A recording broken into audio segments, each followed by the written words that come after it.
I will be forever the myth. You're the king of kings, son.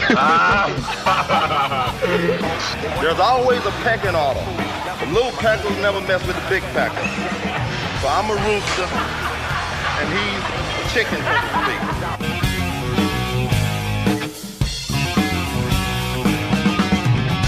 All right, welcome back to another episode of the Bodybuilding Legends Podcast. I have a very special guest with us today, Mr. Mike Sapp.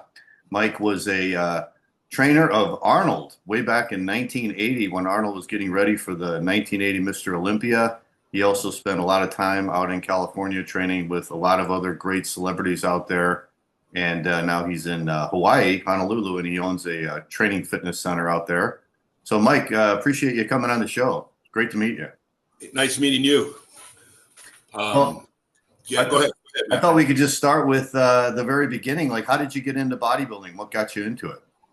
Well, I didn't really get into bodybuilding initially. I mean, like everybody, you get some weights at home, the Sears set with the plastic, whatever, and start with those, right? And then you go from there, and then you meet a friend who's more into it than you, and he takes you to a gym, and then it just kind of goes from there. And then so I was I've been working out. I played some junior college football, but I was just training, mostly upper body stuff, and it was good. And then I walked into a health food store one time with a buddy, and the guy there says, "Hey man, you got a pretty good build. Check this out." He showed me a magazine, and I looked at it, and I was like, Tony Emmett, the guy from London, on the cover, and I looked at that, and I said, "Holy shit! I'd never seen nothing like that." And then that was it.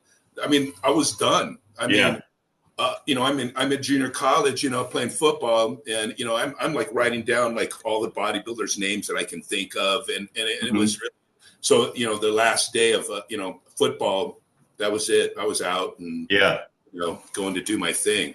Where did you grow up, Mike?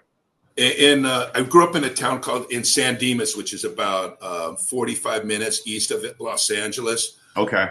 There was no gyms really out there. It wasn't really, you had like a little high school, basement, and that was about it. Yeah. But I had a friend of mine, a guy's name was Steve Kephart, and he turned me on. He said, "Hey, come check this out." And he took me out to Bill Pearl's. And so that was like my first gym, out there. And first gym that I joined, Bill Pearl's gym, was in Pasadena. That was probably in the, like 76 or so, 75, something like that. And I remember joining there, walking into the Pasadena gym, and Bill was behind the desk, with this flat top and tanned. I mean, and he looks at me and he goes, you got to start with like body weight squats, because I didn't do legs, so that he was pretty hardcore. And his gym was on Green Street, and his house was in the middle of the parking lot. So the parking lot went right up to his back door. Okay. Wow. It was in the front, but I mean, the parking lot for his gym was surrounded by his house, and so you'd see him in the morning. If you went there early, 5 o'clock in the morning, he'd come out his back door right in the parking lot and walk into the gym and train. Oh, wow. He was pretty amazing. I mean, for his age. He was crushing guys. And he would tan on top of his roof. Okay. Down and train. And I don't know, he had a brother named Harry too. Yeah. You've heard of Harry Pearl? I heard he was really big guy. Big dude, like Fu Manchu mustache, long braided ponytail, and always wore cut-off sweatshirts, but his forearms were huge. And he was a cool guy, and he kind of like brought us in and kind of pushed us along and kind of guided us, that kind of thing. So I see this shirt behind you there, the Pasadena Health. Oh yeah, so that's another little thing of mine is I collect gym shirts. I can talk to you a little bit more about that later, but so this was like my first I got my membership card with this. Okay, great. And the tank top. I mean, I kept everything. That kind of stuff. Yeah. Did you get a chance to work out with Bill, or you just kind of no. Yeah, he was a whole nother, he was in another league. He was trained with guys. I think he was actually training his last competition, or he was guest posing at the Universe or something. And he was probably 50 years old at that time, Yeah. He was still in great shape. Yeah, I think he guest posed at the Mr. America in '78, and I heard he looked amazing at that competition. Well, that was probably what he was training for at that time. Yeah. How heavy did he go? Did he train pretty heavy on everything? I don't remember the weight, but he had to have. He wasn't like a Serge Nubret, Right. He was a strong dude. He was. Yeah. Bill was amazing for his time, and even like you said, as he got older, he was incredible. Yeah, he pushed, and then I couldn't understand why he left his gym, and then he went up north, right? He had his own his own. Yeah, in Oregon, yeah. Mm-hmm. He trained early in the mornings at 5 a.m. But now being, that, age, I got my place. I come here at 5 o'clock, 4:30. Yeah. I don't need anybody here. I just keep, what I got still in my head, to do it. So, So when did you go to Southern California then? Well, so I was at Bill Pearl's. I was training with some guys, and I went down there. Well, I used to go look for Arnold. Okay. We would go down to. I mean, we didn't really. I knew Golds was whatever, but I still didn't really connect it too much. I was still kind of fresh with everything. Yeah. But we would drive down to Santa Monica Pier and go on the beach, and it's in the middle of the beach, and would walk from Santa Monica Pier to Venice Pier. Yeah. Looking for Arnold, like thinking we're gonna go down and look for Arnold, and we'd walk, looking for him. And then one time we see this big dude standing on a lifeguard tower. It was huge, and it was Pete Grimkowski. Oh, okay, yeah. Walked to him, and he was super friendly, super cool, talked to us about stuff, And eventually, I had a girlfriend down there, and she said, "You got to go to Gold's. It's on 2nd Street." So I went there. And I remember it was like in the evening in the summer. It was kind of cool. And the Gold's Gym on 2nd Street had the glass front window, and it said Gold's across the front. And I walked in, I looked inside and went, holy shit. The Mentzer brothers, Ken Waller, Robbie Robinson, Danny Padilla, all those guys. And the gym wasn't that big. Did you ever train there? No, I never went to that one. No. It wasn't that big. I mean, it was nothing. Yeah. And those guys were all in there at the same time. Yeah. And I was like, holy shit. And I said, I'm coming, I'm moving here, Wow, no kidding. So you moved there? Oh, yeah. And then I moved there. I was working for a company that, we did, like, back then those days, I mean, you either worked in a gym or you were a bouncer or some stuff like that. And so I got a job down there. I was working concerts and stuff, bouncing that, the front stage and stuff like that. We did theater and those things. And you walked into Gold's, and Kent King was working at the front desk, which he was kind of like the mainstay, of that time, And so he's behind the desk, and I walk in and I go, hey, I'd like a membership. And he's like on the desk writing. He goes, he didn't even look at me. He just goes, the rates are on the wall. And I'm like, okay, I'll take 2 months. Yeah. And he goes, fill this out, so I'm filling this thing. I give it to him, and he looks at it and he goes, Sapp. He goes, no wonder you want to work out with a name like that. So that was like my introduction to the, the mentality of Gold's in Santa Monica. So how old were you then, Mike? I started late. I didn't really start training until after high school. So I was probably 21. Okay. At 21, 22, which is kind of late for that time. But I mean, Gold's Gym, on 2nd Street was it was a place where the most into it guy in your town, in your county, in your city, the dude that's all he was known that's what this gym was full of. Right. Guys like that who would come. And I was like, I mean, I could still work out. I mean, I was pretty strong. Yeah. I could train, but I would be like the lowest, I'm like in the lower level of dudes. And then you had the guys that was only guys that were, mostly guys that were like, competing for the LA pros. But I mean, the guys that have been around for a while, there was Manuel Perry and, and all those guys. Lou Ferrigno would come in, and then Bob Jackowitz, era of guys, Charles Glass, I started training. I mean, I was in there, in training, and I was watching Larry Jackson work out, and I didn't really care. I walked up to him and said, "Hey man, can I work out with you?" Yeah. And so he let me train with him. And then, I became a training partner of his when he was training for the Cow. So that was, my initiation. And it was like, Larry Jackson. Yeah, Mr. California. Yeah. So I trained with him for that contest, and it was brutal. I mean, it was 20 sets of everything. Wow. Three times a week, though. Wow, no kidding. Every body part 3 times a week, Wow. And it was like, dumbbell presses. We did some bench, but it seemed like it was mostly like incline dumbbells, flat dumbbells, flies, dips, one arm dumbbell rows, T-bars, bent over rows, pull-ups. It was all stuff like that. Legs. Do the stairs in Santa Monica afterwards and all that. Kind of stuff. So it was a lot of fun. Back then. Was it heavy training, Mike, or were you guys going more? We worked. I mean, it was as heavy for me at the time, but I mean, we got to where, it would be the 150s on the inclines, flats, squats. Okay. Yeah.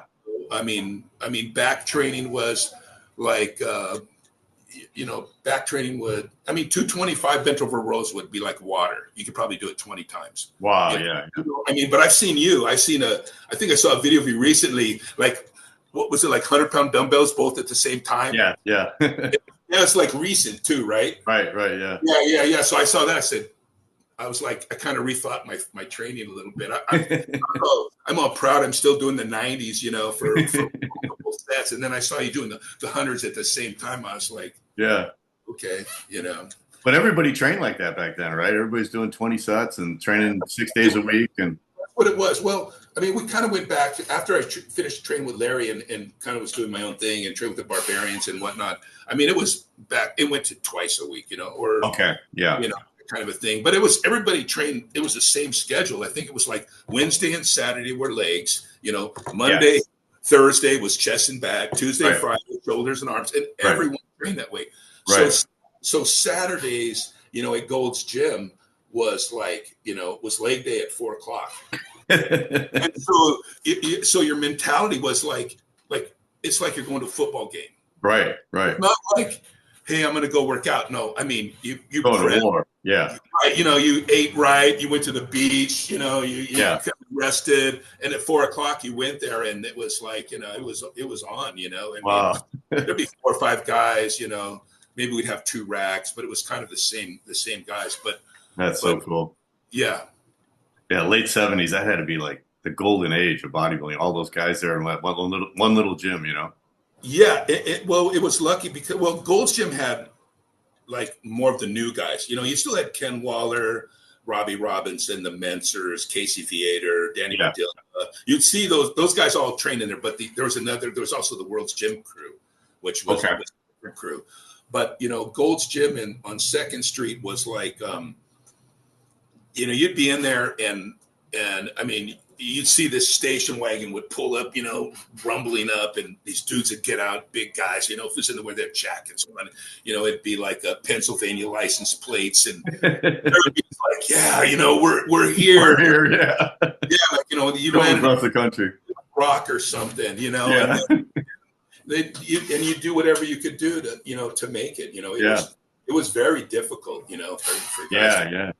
Now, you mentioned Menser. Did you get to see him train at all? Oh yeah. I mean, you'd see him train all the time. They liked. I don't know about one set. I don't know. If we saw that, but I mean, I remember seeing them a lot on. There was like a Universal machine. Those old school. Yeah, I remember those. Yeah, at the high schools. Yeah, they would do all kins of shit on that. They would train. But I mean, he was in good shape. Yeah. He was in good shape. Is this around 78 then, Mike? Yeah, probably around there.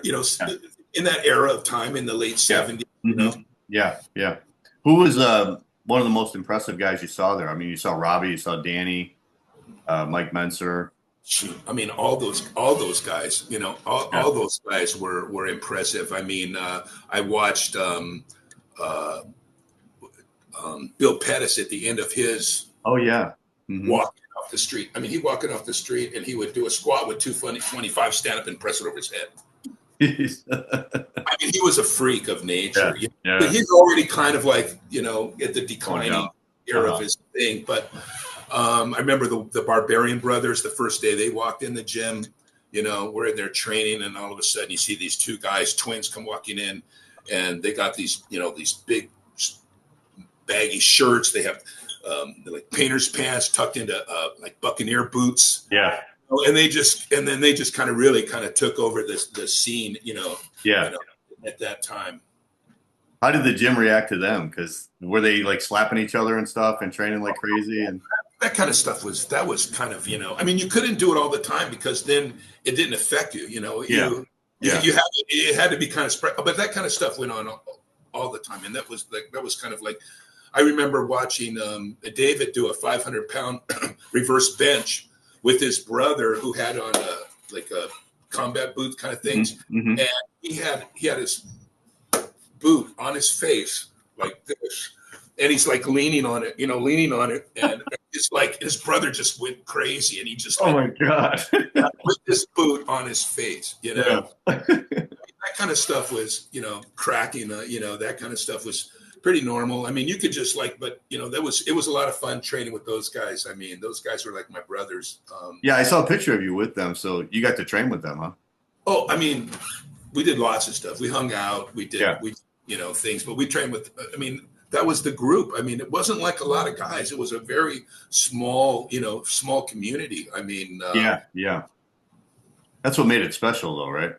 Yeah. I mean, it's, it was the guys would come, whoever was, I mean, that's where everybody came. If you looked at the magazines, you'd see the newer guys coming up, and or a guy who's popular in Europe. You'd see Serge Nubret would come through town, or all the different guys. Well, I forget Johnny something from England. You know who I'm talking. I can't remember. Johnny Fuller. Yes. Yeah. Super solid. Super. Yeah. Those guys would come through town, and it was just like an ongoing kind of revolving thing. And then you'd see they'd be there for a while, and then they'd leave. But it was a really it was wild though. It was wild. I mean, I was training one day, and Joe Weider was in there doing. I mean, this was a small gym, not big. Yeah. It was not plush.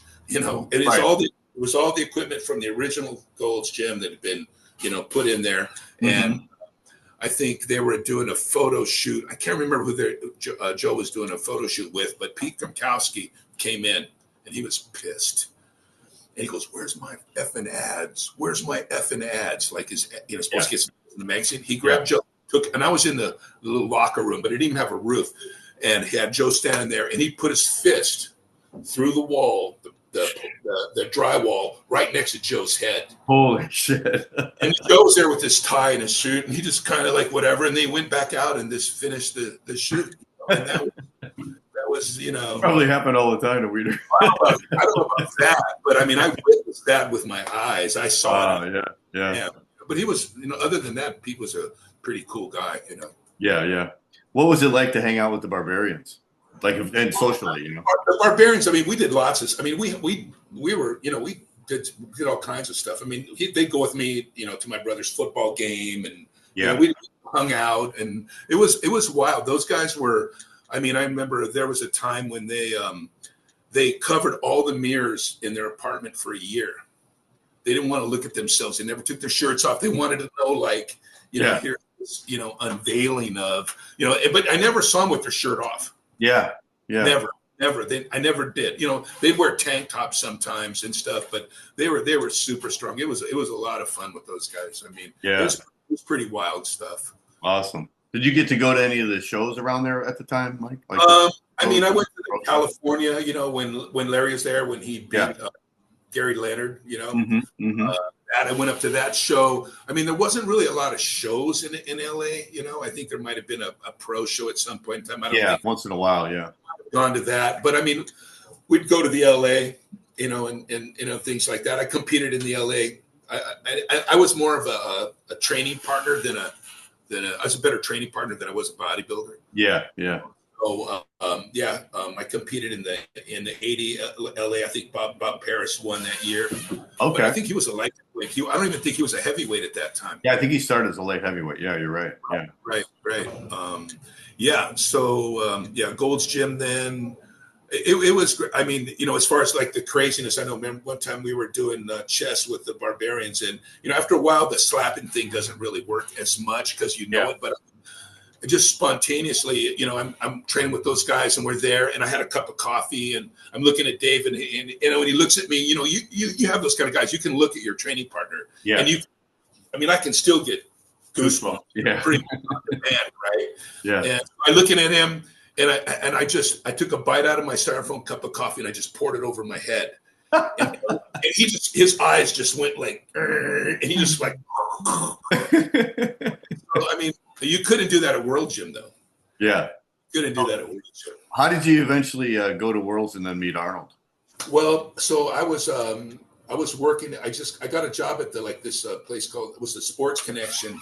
And it was like the first super club on the West Coast. Yeah, I remember seeing pictures of that in Muscle Fitness. Yeah. Yeah, it was like the first one, giant club, first one on the West Coast where they had racquetball, the gym, the juice bar, and like aerobics was starting to, just happening. This is like, I don't know, late 70s, 80s, something like that. Yeah. And so Arnold was coming in, but he had already been retired for like almost 5 years, right? Right. And so he was kind of really slimmed down. He was going there and doing aerobics. Okay. He wasn't training. He was just doing aerobics. Yeah. But I would always, stop him and ask him a question. And he was pretty, I remember following him out to the parking lot one time and said, "Hey, Arnold, how come sometimes, I'm strong and sometimes I'm not? And, what? So, your body goes through, you just got to push through it, and this and that." And like, okay. And then one day he walks up to me and he goes, he used to call me Monster. He goes, you want to, you ready to work out? Let's do a workout. And I was training with Barbarians and Larry, and I was like into it. And, he was doing aerobics, and I'm like, I didn't really think too much about it. And then one day it was about 2 o'clock or so, he did an aerobic class, and he walks up and he goes, "Monster," he goes, "Meet me at World's Gym at 4 o'clock for a no nonsense leg workout." And the way he said it, I just went, okay. And I went down to my boss, who was kind of an ass. He was like a defensive captain at UCLA football, a big dude. Mm-hmm. And I went up to him, I said, "Hey man, I got a chance to train with Arnold at 4 o'clock. If you want to let me go, great. If not, I quit." That's what I told him, man. I said, I was going to quit my job, and I needed it. Train with Arnold, yeah. And I needed my job too. I was living with a couple of guys, and I needed that job. I said, if not, I quit. And he said, "Okay, go." And so I'd never been to World Gym, and the thing is, I did legs the day before with Barbarians. So, but I'm like, okay, well, if Arnold asks me that, I'm going no matter what. Right. And so I walk into World Gym the first time. You got to go up the stairs, no music, quiet. And then Arnold's over by the squat rack, and then there was this other guy there who was going to train too. His name was Greg Benedict, and he was from Pittsburgh. Okay. 6'2", gray sweatshirt, like flat top, shaved head kind of thing, gray sweatshirt, gray sweatpants, and just staring at me like, who's this California dude that's coming to our gym? And that's, those kind of guys, right? Yeah. He's thinking to himself, I'm going to crush this. And I had like some weird pants on, shorts, and like a cutoff flannel shirt. My hair was, because I was always at the beach. I had like blonde hair and blonde hair, yeah. And I come walking in, and he just looks at me, man, like, oh man, I'm going to get this guy. But if I'm training with Arnold, we went all out. So we had a great workout, and Joe Gold walked up to me and he said, "Hey, don't worry about membership as long as you're with Arnold. I got you covered." And that's how it started. Wow. What was that first workout like? Do you remember what you guys did? It was all, squats, leg press, leg curls, leg extensions, all the stuff that, we did back, hack squats, we probably did all that stuff, Was Arnold still pretty skinny at that point? That day, but not the next day, and not the day after that. I mean, he literally grew in front of your eyes. Wow, no shit. It was just like within a matter of weeks, it was like crazy, you know. Well, when was this, Mike? Do you remember, like August? Well, I don't remember the actual month. I mean, but it was for the 1980 Olympia, right? Yeah, so Mm-hmm. A bit sometime in between there. I was maybe for, I don't know, 4 months, something like that. Okay. Months. But it was like intense. You know, it happened quick. How much was he squatting?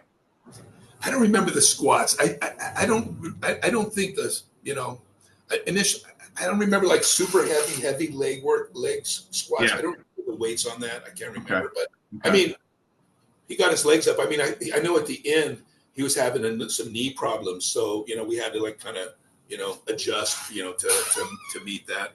Yeah. You said toward the end he was doing squats more in the Smith machine, huh? Well, I remember the last night that I trained with him.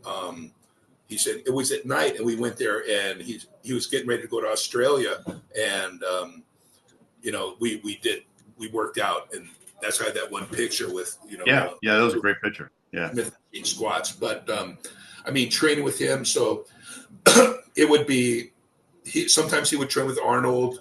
I mean, with Franco would come in and work, but Franco wasn't really there, and the workouts were so hard that Joseph Wilkosh was training for the Universe at that time. I remember that halfway through the workout, he was downstairs throwing up. Wow, no shit. It was a tough pace, you know. Yeah. The thing that I know that was different was like the chest and back workout. We'd start with presses. I think we did a lot. We do incline barbell, but the first press group would superset with pull-ups. Okay. Chest back, and then he basically was kind of like get the pull-ups out of the way. Yeah. Then finish chest, and then all you got is your rows. Okay. And he was doing like barbell rows and. Oh yeah, with barbell rows, T-bars, low cable rows. I mean, that was it. I mean, back in that era, I mean, it was bent over rows, dumbbell rows, T-bars, pull-ups. Yeah. And always like the low cable rows would be the finish. Yeah. Okay. And it was always heavy, right? I mean. Yeah. How many plates can you stack on the T-bar? Yeah. Right. One's falling off the end. Wow. No shit. How heavy was he going like on barbell rows?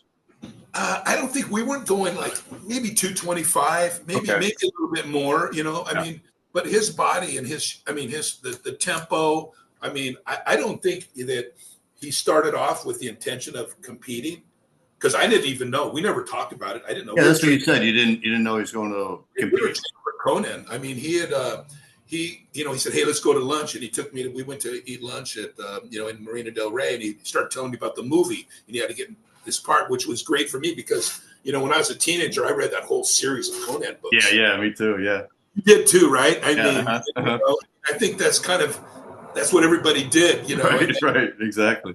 Book, right? And but he just literally grew in front of your eyes, It was wow, that's so crazy. So it was a lot of sets, like you said he did, right? A lot of volume, but I mean, heavy enough to. It wasn't light training. It wasn't like a pump workout. Yeah. Oh no! I never did any of that. I don't know anybody. The only person I ever know that did that, like we watched too, was Serge. Yeah. So did you guys talk a lot, or was it just pretty much like real strict? I mean, real business when you were doing that.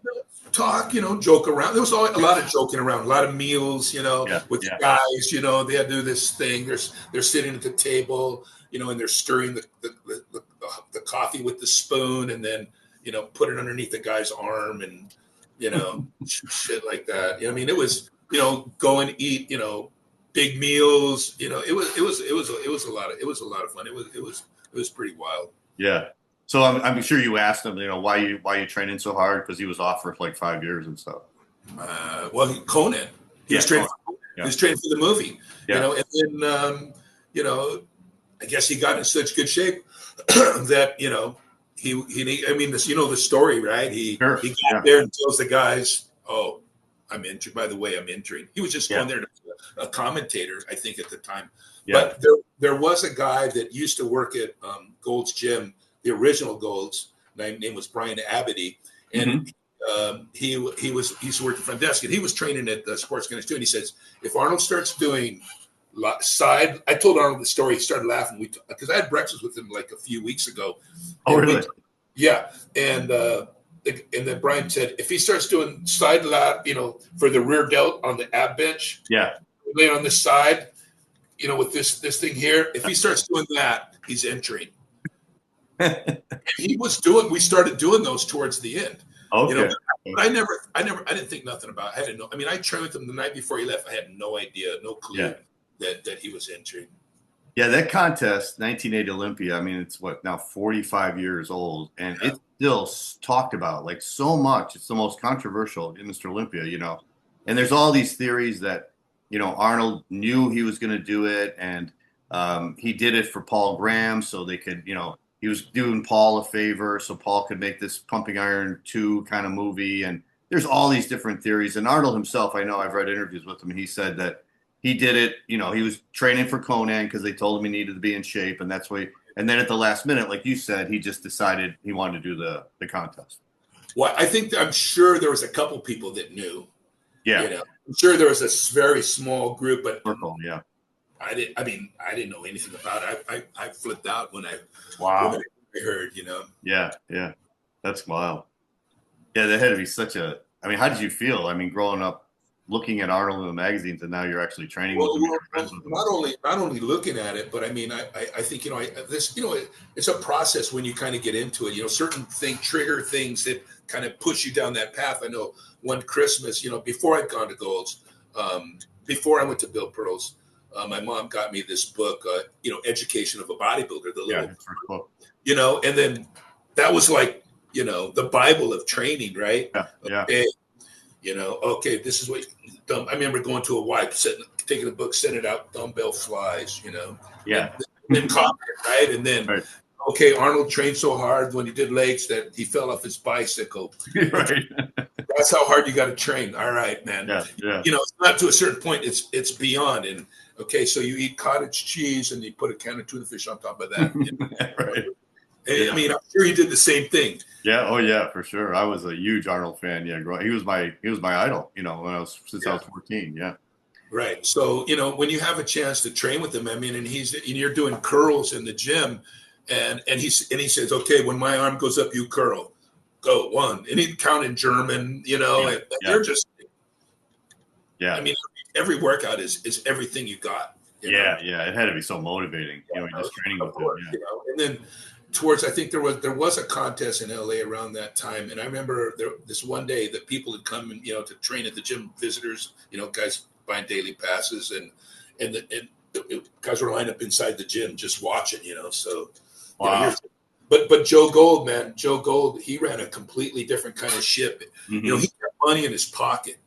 If some dude went in there and he would drop the weights, Joe throw him out. Right there. Hey, you take your $200, go back to Gold's. He had the money ready. if you yelled, if you made a lot of noise, or if you did that kind of stuff, he'd probably give you a warning, but then he'd toss you out. Wow, yeah. Did you see anybody else training at World's Gym when you were there? At that time, so you had Gold's Gym was like the younger guys, and some of the guys, but a lot of those the guys from the. We were lucky, so we came in at the tail end of the Arnold era, and then, but the Muscle Beach guys were still around too. Yeah. And so, but at World's Gym, you would have like Cal Scalick. Who else was there? Jim Morris was there. Berto Fox would roll through. There was a crew of guys. Or Eddie Giuliani. Of course, he was a great guy. He'd always talk to you and motivate you and encourage you and stuff. Zabel was still around, but there was Tom Platz. Tom Platz would float back and forth. He trained a lot at World's Gym. There was a lot of guys that trained it. How did you get to see Cal Scalick? He was another one I really admired because he was so. Yeah, I saw Cal's training many times. He was super strong. He was strong. Yeah. I loved his physique. He had kind of an Arnold physique, Right. That whole era, those guys were, But that was what. So where were you? I was in Chicago. I was born in Chicago. Yeah. Okay, but you trained mostly in what area did you train in? Where were you at? It was the southwest side of Chicago. I lived in the suburbs But I went to a hardcore gym, and a lot of good guys came out of there. You know, Mr. Illinois, Mr. Central USA, Mr. Midwest. You know, they would win all those contests. So it was a good hardcore atmosphere. And I started competing as a teenager. So, you know, I was into competitions at a young age, you know. Nice. Yeah. Yeah, that's amazing. So you said Arnold trained with Joseph, Wilkoch, and Franco. Now, was he training with those at a different time, and then he would train with you at night, or? He would do sometimes 2 workouts a day, twice a day. Mm-hmm. Maybe do a morning workout. I think we'd probably split things up. I can't remember exactly how it worked, you know, but probably train with them, you know, 4 times a week, you know, something like that. And okay. You know, hang out and eat and train. But it was I mean, it was all out workouts. It was good. You know, back then, you know, you basically, to live there, you know, to train at Gold's in Santa Monica, to train, you know, at Worlds. I mean, it's like you were like a starving artist. You know, you kind of gave up everything, you know, to make it. Nobody had any money. No one had money. Guys living, you know, 3 guys in a studio, 3 guys, you know, you have a 2-bedroom apartment, you know, one guy in each apartment, the other guy lived downstairs. And, you know, and that's what you did. I mean, you know, you did whatever you could. Guys sleeping in cars, you know. I always had a job and I always had a place, but I mean, I know that there was a guy from Washington, you know, good bodybuilder coming up, and you know, I told him he could crash at my place, and then, but he brought Ollie Mala with him, and Ollie was sleeping in my closet when he came home from closet. Wow. Yeah, and I'm just like, okay, dudes. I mean, it was a studio, so look, man, I gotta get some sleep. This ain't gonna work, you know.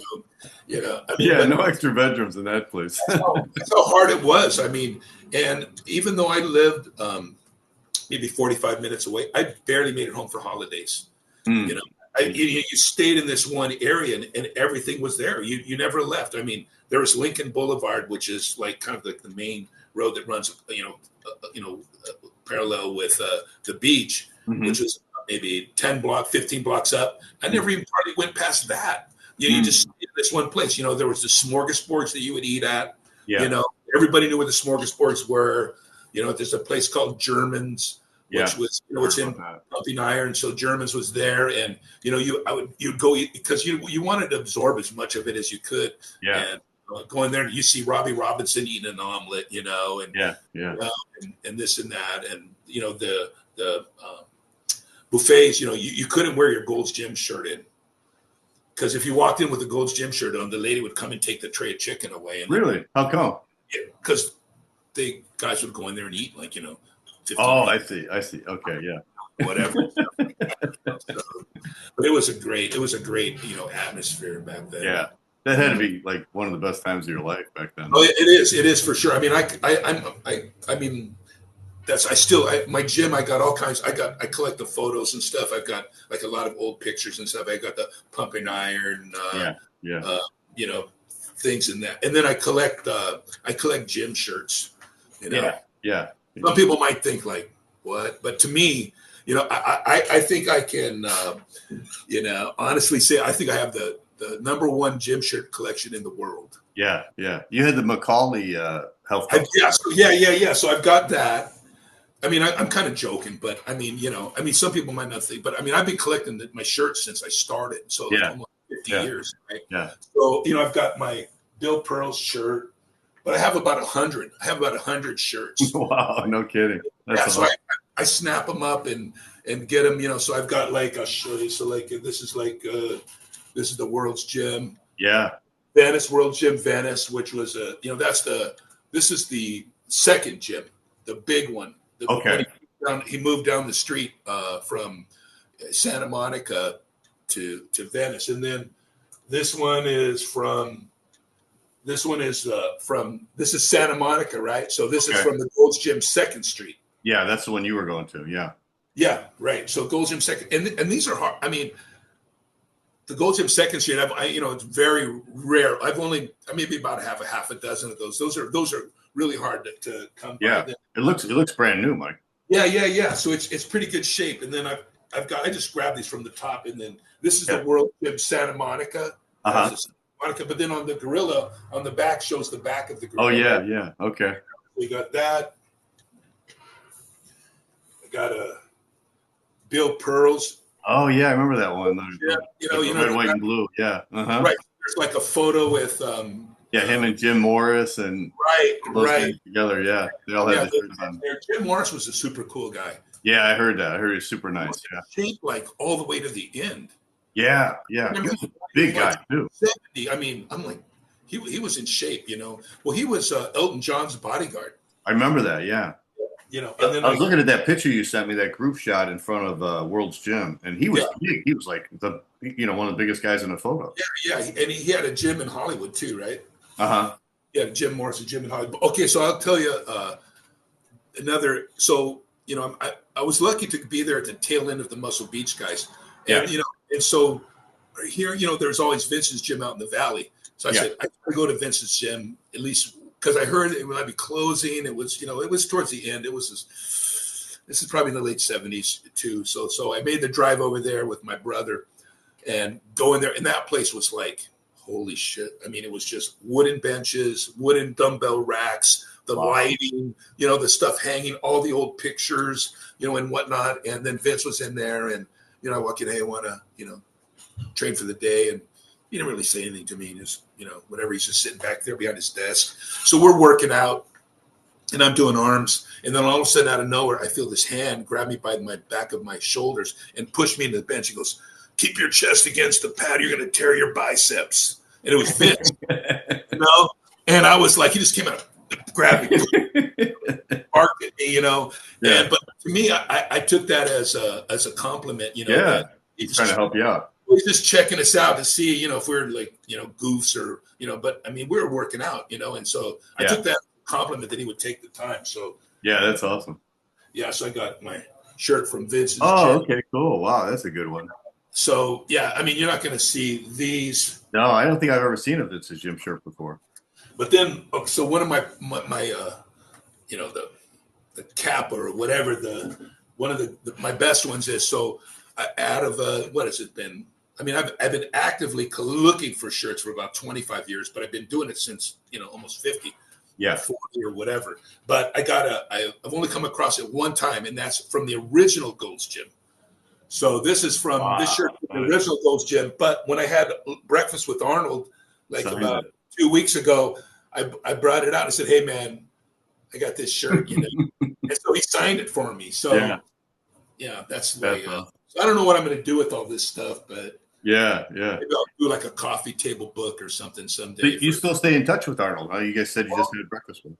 So, I mean, out of so you go at Gold's Gym now. I mean, out of all the guys there, I mean, I only recognize a few people. I mean, there's nobody.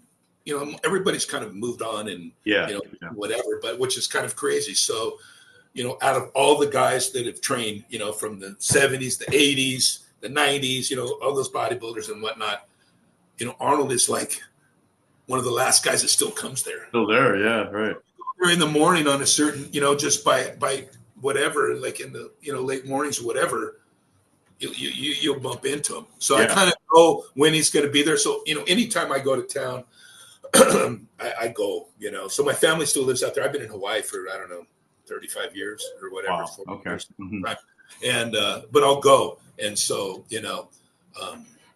I'll bump into him there. And, I was just there, like I said, maybe about 3 weeks ago. And, it was kind of I don't know, sometimes the universe just kind of lines up. And my brother was, I said, come on, man, let's go to Gold's. I ain't going to Gold's. Well, this is like about an hour drive. I said, come on, let's go to Gold's, And I said, let's go. And so, okay. So we go down to Gold's and we're going to do back. And then in the parking lot, the parking lot, they turned the parking lot to all the equipment, right? Yeah, I saw that. Yeah, they have all the equipment. All the equipment's out there. And so we go, I like this one back piece. It's a plate loaded Nautilus piece, and it feels great. And so out of all the machines, we go out there and then we're started doing this workout. And then I look over and I see Arnold pulling up on his bike with a couple of dudes. He was with Rolf Mueller. Oh, yeah. Mm-hmm. Rolf Mueller was with him. He was always hanging. He's a super cool guy. And so out of all the machines, Arnold walks outside and he comes exactly to the one, we're on.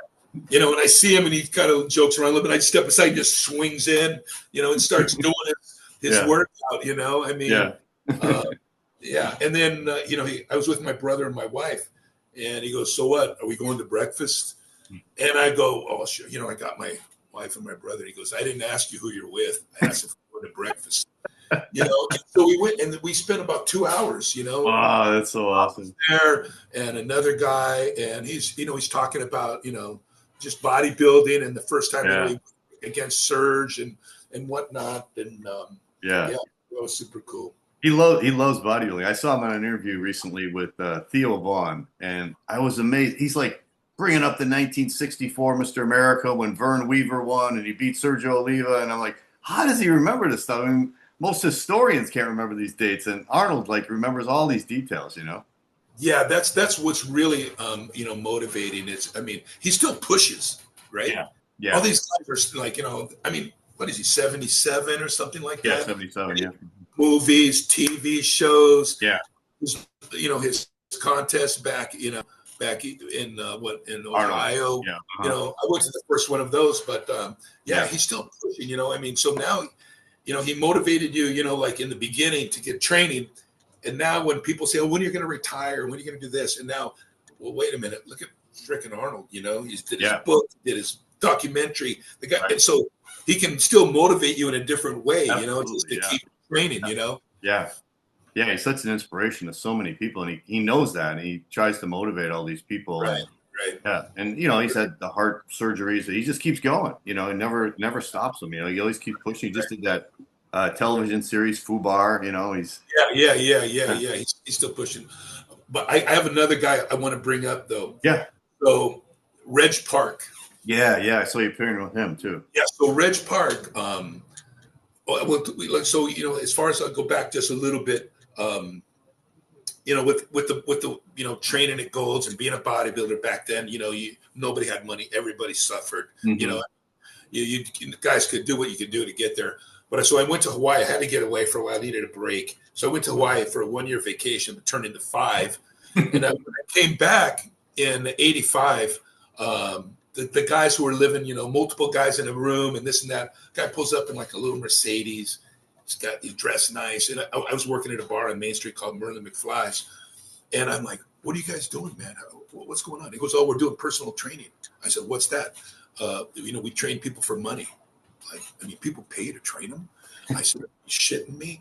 And I'm like, what? And then he goes, yeah, I'm opening up a private gym, and this and that. It's called Private Exercise in Santa Monica or on Olympic Boulevard out there. And he's got 3 offices. I said, I want an office. I want to do that, And so I'm like, I'm working the front door at this. They just remodeled, revitalized that whole area. And so there's a lot of people coming in there. Okay. So I started looking for guys wearing Rolexes, and they have a nice watch. I look at that money. I made some cards. Hey man, you want to start working out? Yeah, sure. Let's do that. And so I got a client, I got another client, and then just built that up. Yeah.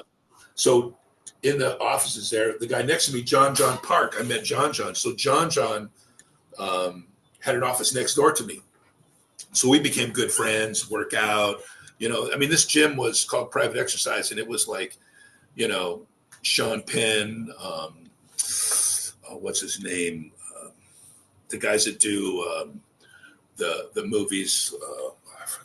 There's, a lot of actors and producers. It looked like an exotic, car dealership, all the Ferraris and Rolls in front. Yeah. John one day goes, hey, my dad's coming to town. Do you want to work out? And he was celebrating his 60th birthday. And I'm like, okay, well, I'll go work out with you guys, and then I'll go work out later. What can a 60-year-old, guy do? Right. And I'd seen him before, in other times in worlds. And, he's just a big guy and calves, and he's doing his calves. But I never saw him really work out. Yeah. So we go to World's Gym. He walks up to us and he goes, first thing he says to me is, nice to meet you. He goes, so what you want me to take it easy on you, or you want me to kick your ass? And this is the first thing came out of his mouth. And I said, hey, I didn't come here to cruise, so whatever. Yeah. And he killed us. Really? Wow. Killed us. And I think he did it on purpose. Yeah. The pace was like, he's 60 years old, and we're doing arms, and we're going one after the other. So he's doing strict 60-pound dumbbell curls, seated, both arms same time, strict 60s. Yeah. And I'm doing my set, and he's already started his next set. So it means I'm setting mine down. I got like 15, 20 seconds, and I got to go again. Wow. And we were like trying to get water, and he's like, what are you doing?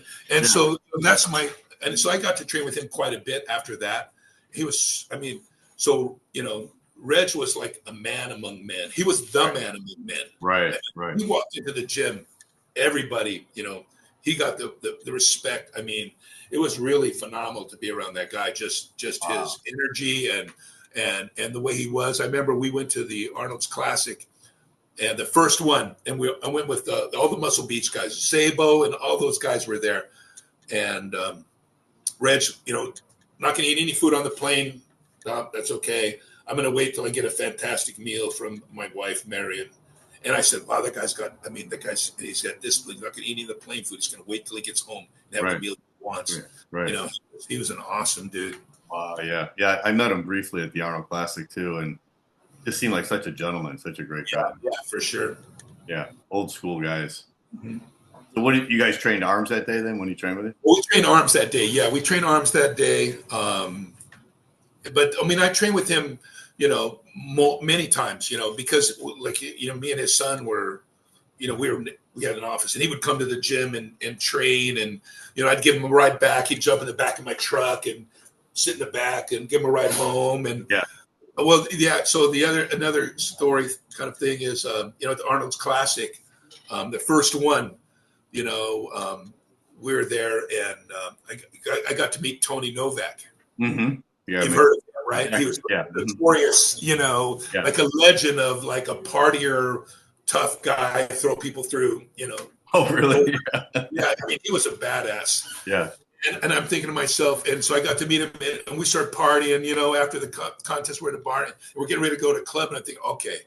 I mean, I was a bouncer for 10 years, so, I could, handle, and I'm like, oh, I got a chance to go train with Tony Novak. This is going to be, now I'm going to complete my whole, Gold's Gym, Golden Era thing. I'm going to party with like the main guy. Yeah. And then Reg goes, so what, training tomorrow? Meet me at my room at 5:00. And I look, and I'm like, shit, I guess I ain't going to party with Tony Novak. Yeah. Right. So we're at that hotel. The hotel is filled with bodybuilders. I mean, it's the first one. It's huge. So 5:00, I'm at the room. Me, John, and Reg, let's go get some coffee. We're going through the lobby. Not a soul, not a single person. Yeah. There's a little table like up there top, where they had coffee. And there's one guy sitting underneath a lamp sitting there. It's Bill Pearl. So we go up there, and hey, Bill, how's it going? And then the four of us, we went to go work out, So I thought it was like one of those moments where, oh man, damn, working out Reg Park and Bill Perot. Only two guys up in the whole hotel. Right, the old school guys, right. No one else was even up, so yeah, that was good. That's so awesome. Wow. I heard this story when I was young. I heard, Arnold was training in the gym. I think maybe it was after the 1980 Olympia. And he said he was training with a young guy. I don't know if it was you or the other guy. What was the other guy's name? Benedict? Greg, yeah. And he said his training partner showed up late, and he yelled at him like he was reaming him out. I don't know if that was – I don't know. It wasn't us. Yeah, it wasn't you. Okay. I don't know about that. Yeah. But I know that I'm sure you remember the Arnold calendars that would come out every year. Yeah, I've got those, yeah. Mm-hmm. No, yeah, me too. I saved those things. Yeah. And I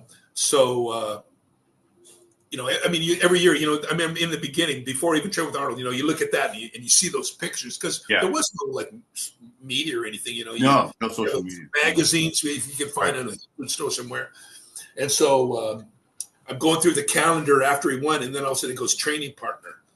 And then in there, there's a picture of them training. I can see myself in the background, but then, like he's talking about his training partners. If it wasn't for his training partner, and then he goes in the mornings, Franco's reliable, this and that. And then he goes in the evenings, he put himself in the hands of youth, Greg and Mike, who reminded, I saw that, man. And I was like, I mean, that was enough to fire me up for a long time, What did you feel, Mike, after you heard that he won the contest? Were you shocked?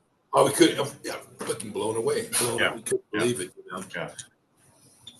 What did you feel looking at that contest? Looking at the pictures, because there's so much, like I said, there's so much controversy over Well, that. I mean, yeah, you could probably say his legs could have been better, but Arnold's Arnold, right? I mean, yeah, hard to beat if you're going to beat him, you think you got to really beat him. Yeah. Well, I think that's why that contest is so controversial, because a lot of people said he wasn't good enough to win. Other people said, well, he wasn't at his best, but he was still better than the current crop of bodybuilders at that time, Yeah, but like I said, I mean, to beat him, you'd have to really beat him, and he'd have to be, to be in bad shape. I love that picture you sent me when you were squatting in the Smith machine, because you could tell that's kind of like how he kind of looked at the contest, like good upper body, real. Well, yeah, but that picture really doesn't make his legs look very good. It makes him look, it's not a very complimentary picture of his legs. But that was the night before he left. Yeah. Wow. The night before he left. That was the night before he left. That was it. I mean, that's like 7 o'clock at night or something, like you say. It was late. It was a late workout, late night workout. Let's train. Why was his knee hurting? Was it because he was pushing so hard he hadn't trained that hard for a long time, and then he was just pushing so hard? Well, I mean, why do we get an elbow? Right. Yeah. I mean, it happens, right? Yeah. Because I heard he had a shoulder injury too. I heard he took a cortisone shot before the. Maybe I think I heard something like it, but that didn't really seem to. But I guess if you take time off and then you come back, I don't know how old he was at that time, but I think he was 33. Yeah. I mean, that's usually you don't get hurt too much. I mean, you're going to have little things, typically, I guess, But training as hard as he was and as frequently as he was, I could see why he could get hurt. Yeah, I mean, it could start hurting. Yeah. How about you said you saw Platts too? Did you ever get to see him like doing his squatting? I spotted him on a leg set one time doing hack squats. Okay. I wanted to go home afterwards. I mean, hey, can you spot me? Okay, he's going. All right, I'm helping him up, and then he does another one, and another one, and another one, and he kept going and going, and I'm watching this, and I mean, he was doing, and I was just like, I couldn't believe it. Wow. He probably did 10 more reps, after I could barely help him get one. Wow. And I'm just watching him, and he's like, Yeah. There's another one. And then, like, that's what I'm saying. It was like another one, and then again and again. And I'm just watching this, and I was like, shit. I'm going home, man. It wasn't motivated. It was like, wow. Was he doing the squats like where he brings his body off the pad? It was just a regular hack squat. Just a regular hack squat. Yeah, it might have been that one you're talking about. That where he brings his legs up and kind of really get the quads. It was like it was an insane set. Never seen anything like it. You said when you guys were doing leg press, was that the old vertical leg press? Well, we did those. We did those, but I mean, I think that's true because at Gold's on 2nd Street, they didn't have the. I think it was like the mid '80s on the angle. He did at Worlds because Joe made one. Joe had one at his gym. Oh, did he really? Okay, that's interesting. He had a leg press at his place, so he made all his equipment. Yeah. He made all his equipment. So he had all his stuff. Actually, I got a dumbbell from World's Gym. Oh, really? Yeah. Or they're closing. I said the gym's closing. I'm gonna show it to you. Hold on. Okay. The time has passed where I can't get nothing to happen to me, but right. So I was like, so this is like Joe Gold made this dumbbell. Yeah, I like the handle. So he milled all this stuff. He made all this stuff. But I know it was at the World's Gym in Marina Del Rey. Okay. I heard that Joe had passed, and they're closing the gym, and I'm like, wow, so. Put that thing in my pocket. I got to have something, So whoever took it over, they're missing a 10-pound dumbbell. Yeah. Did you get along good with him, with Joe? Joe Gold was super cool. I mean, Joe Gold. I mean, you couldn't be an asshole, but he had nicknames for everybody. Yeah, I heard that. Yeah. Everybody had a nickname, and mine was, he called me Sappo, and that was it, and my training partner, Greg, he called him Marvin, and I don't know why, but I don't think that was like, Greg probably didn't like that too much, but he had nicknames, and he had nicknames for everybody, just all crazy nicknames. But Joe was like was super cool. You know, I was lucky to get there at the to even meet the Muscle Beach guys. Oh yeah. Zabel, all those guys. Yeah. Yeah. Zabel, you know, all those guys were still around, and just to, I mean, I remember when we flew to the Arnold's Classic, we're on the plane, and here these guys are in their 60s. They're joking around, you know, they're talking to the flight attendants. Yeah. These guys going, damn, you know, these guys, I mean, that's the key right there, you know. Yeah. Because they were still like young men, you know. Right. Back then, you know, when you're 60s, you know, my relatives and stuff, like, you know, they were like old already. You know? Right. Yeah. Yeah, you were so lucky to see those guys because all those guys are gone now. And that was the goal. Yeah. You know, that was, I mean, you saw guys from before the 70s, you know, really, they were around for. You know, you know. Yeah, all the guys who were there, World War II vets. Yeah, exactly. Those are the first guys that started it, right? You know, after World War II, they went down to the beach. They had the platform. Muscle Beach. You know, the guys who worked down there. I mean, you know, there was they had the like apartment buildings right there. The guys all, I mean, that life must have been wild. You know, they did movie stuff and, you know, students and actors and Mae West show and you know, and all that stuff. So we got to meet those guys. It was awesome. I see the pictures of Muscle Beach like in the 50s. It was crazy. Like all those people there. It was like tons and tons of people. Yeah. With the contests and stuff like that. It was and it's still there. You know, I mean the you know, the buildings are still there. I know one time I would go down there sometimes and I would just like sit on a bench and just absorb the energy. Mm-hmm. And then one day I was walking back and then sitting on another bench was John Gorgat, who was a guy down there, and Zabo and Joe Gold and another guy. So they had gone down there just to kind of check it out. You know, and that was one of those moments, you know, you just like, I was just a young dude, you know, but they were always really, you know, cool to me, you know. Yeah. So when did you move to Hawaii, Mike? I went there from 80 to 85 just to, you know, get a break from LA for a while. My friend Steve Strong, who I think I showed you pictures, but this is Steve Strong. Oh yeah, the big guy that you had the picture of. He was a wrestler. He's out of Arizona, but he was a Hawaii wrestling champ, and he's 6'4". I mean, he could do 100-pound dumbbell curls, and he's a drug-free guy. I mean, he was super strong.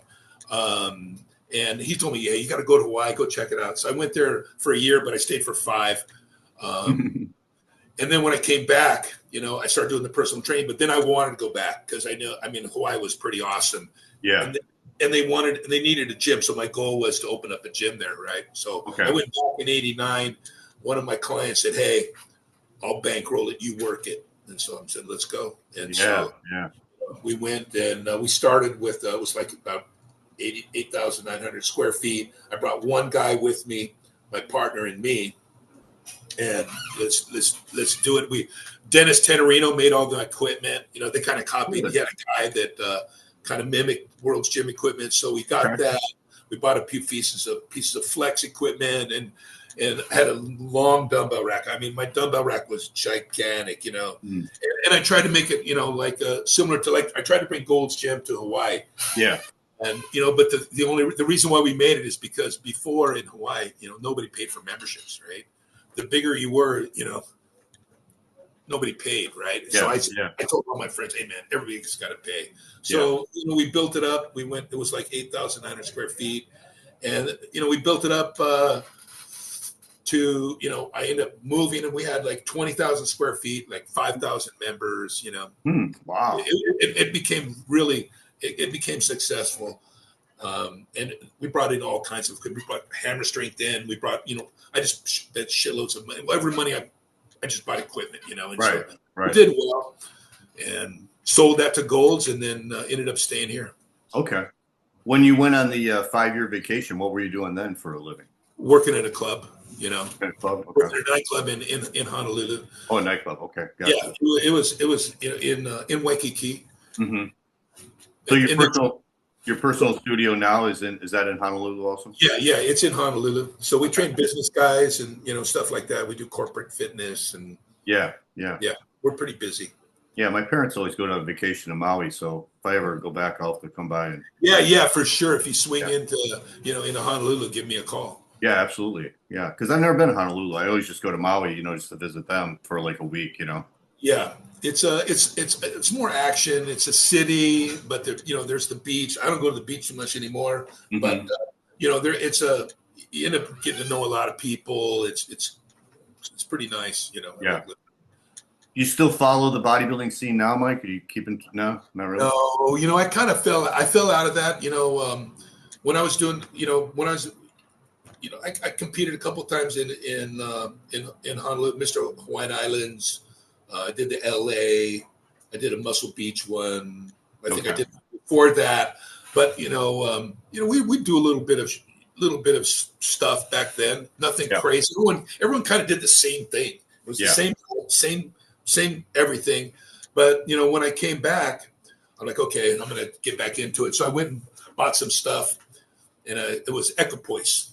Mm-hmm. And I'm driving down the street, and I got my stuff, and I got it. This guy, he can get it. And I open the bag and look equipoise, and there's a picture of a horse, a cow, and a pig. And I'm looking at that, and I was like, okay. I don't know if this is. I mean, what do I do? And I'm thinking about it, and I took the bag and I threw it out the window. Yeah, the whole thing. I just threw everything out. I just threw it out the window. I'm driving through Venice, just tossed it out the window, and then that was it. And then my friend Steve. He was, he always talks trash about, guys on the shit. Yeah. And so we went the opposite. So we tried to outdo guys, in the gym, stuff to see how strong you could be, whatever. So, that was it. I stopped taking, that. Yeah, you sent me a couple of pictures of you when you were competing or posing. Well, that was when I turned 40. So when I turned 40, I tried to. So it was like extreme dieting. I didn't really, I think it was like 4 months. Yeah. We still did the low carb diet, right? Yeah. That's what everybody's doing back then. Yeah. Right. So it would be like, I think it would be like one potato, one basket of strawberries. That's your carbs. And then, fish, chicken, no dairy, no oil. Yeah. You could, you just try to survive, right? You couldn't look at TV commercials. You couldn't. Right. Yeah, I know. Sleep. I mean, it was, Yeah, I'm still competing myself. I'm getting ready for a show next week. That's wild, man. You're in great shape. Thank you. Yeah, that's awesome, man. I'm like kind of depleting my carbs a little bit now. And oh my gosh, it's so hard to get through the day. It's like. So, how many carbs do you eat now? Well, it varies. What I'm doing is like to peak for the show. I'm going down to like 100 grams. On the low days, so that would be the weekend before, and then doing a lot of cardio, so I get really depleted. And then starting on Monday, leading all the way up to the contest, they call it linear loading, where you're just kind of gradually increasing the carbs throughout the week, And then by the time you get to the end of the week, you're filled out, but you're still really lean because you depleted so much over the weekend. What contest are you training for? I'm doing a national level one. It's called the NPC Universe, and that's in New Jersey on the weekend of July 4th. And then I'm doing another local show out here in St. Pete, Florida, like the weekend before, just as a warm up, Wow, that's so. Did you say NPC? Yeah, the NPC. Yeah. Well, that's like, open. Yeah. That's the real deal, man. Right? Yeah, right. So it'll be interesting to see how the over 60 guys look. Well, how old are you? 62. Nice. So it's not like you just turned 60. It's. Yeah, you're in there. Your foot's in the, You're right. Foot's in the door. Yeah, a little bit. Yeah. That's I didn't compete for 8 years, and then I did a show in December. Well, I was getting in shape. I have an online coaching business, and I was just getting in shape to shoot some videos. And it took me like 6 months to get in shape to really get ripped. And then when I got in shape, there was a show in December, so I decided to do it. Just like 4 weeks before, I was just like, what the hell, I'll do it. And then I won, and I liked the way I looked. I didn't look bad, for my age. So I decided to do it again. So I've been kind of watching my diet this whole year, and I didn't get too heavy and gave myself enough time to come back down again and compete again. Nice. Yeah, I have aspirations. I'm going to be 70 in December, so I'm thinking you always got to be striving, right? You always got to strive, right? Yeah. I'm thinking I got to I owe it to, everybody that's gone, Yeah, like, yeah. look at these pictures all over everywhere. I look at them like, okay, Yeah. dedicate to the Barbarian brother, David, who passed away a few years ago. Yeah. Yeah. Do that, so I mean, like, okay, I got to try. I mean, I owe it just to see, but it's harder. My food discipline isn't the same. Yeah. Yeah. That's the hardest part, of course, is the diet, for sure. Yeah.